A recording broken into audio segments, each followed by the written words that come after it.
Hello and welcome to another episode of Marketing for Your Future. I'm your host, Cindy Ashton of the Daily Ad Brief, coming to you from New York City. And we're going to head on down to the south of this country to Nashville, Tennessee, to interview a fabulous social media consultant. Her name is Mary Wu. Hello, Mary, and welcome to the show.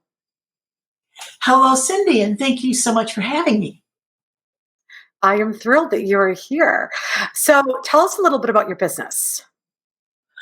I am a social media consultant, and one of the things I love to work with my clients with is getting them to know which platforms they need to be active on. One of the mistakes people tend to make is they try to be active everywhere, and in that case, you can be active nowhere because nobody has time for that if you're trying to run a business. And a lot of my clients are trying to run their business and also trying to be their own voice on social media.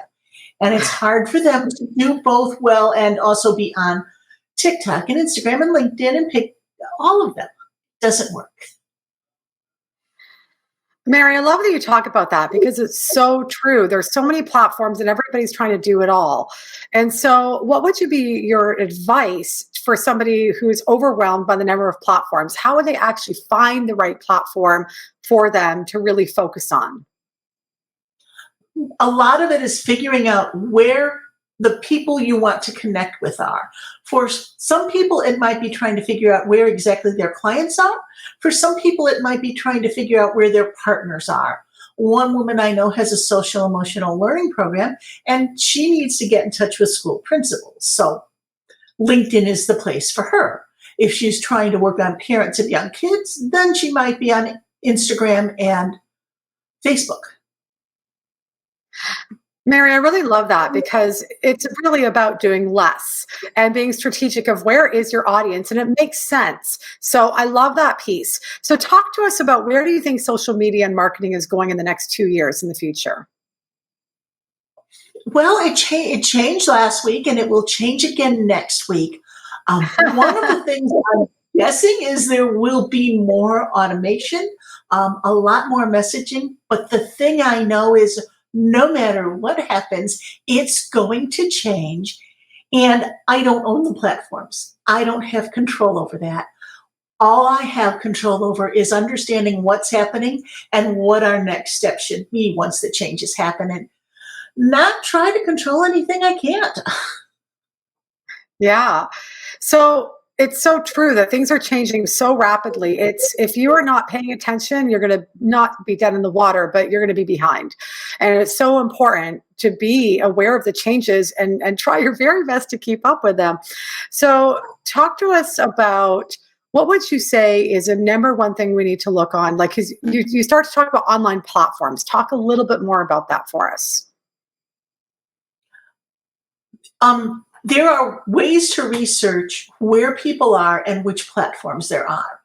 That takes a while. One of the big tips I have is if you're going to be trying to do things like Google something or YouTube information, check dates on anything when you're doing that because there's a lot of great information from 2 or 3 or 4 or 5 years ago. I love that. It's so true. I somebody sent me this video and said, "Hey, Cindy, here's the latest Instagram trends," and I said, "This is from 2019." um, so let me ask you this: what would you say is the number one way to really be able to boost your engagement on social media? Because that's one of the big things. People are posting lots of pretty content that does nothing. One of the things I suggest is to be yourself. There are many great people that know all the things that are telling you exactly what to do. You've got to be yourself because people do business with people that they know, like, and trust. And if you're trying to be somebody else or if you're trying not to be your genuine self, then it's not you they're getting to know and it's not you they're getting to like. And we know when somebody's not being authentic, and that just kills trust. Absolutely. Mary, thank you so much for being on the show today. Thank you for having me. I loved it. Yes, so fun.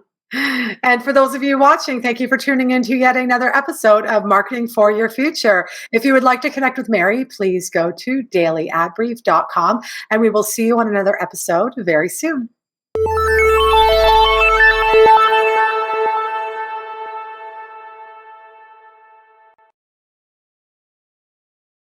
Simplify presents Addressable CTV, combining the power of TV with the targeting and attribution of digital. Simplify's Addressable CTV delivers massive reach with the ability to scale without sacrificing precision. TV buyers can generate incremental reach with household-level targeting, frequency controls, reporting, and insights. To learn more about Simplify's Addressable CTV and what it can do for your clients, visit simply.fi.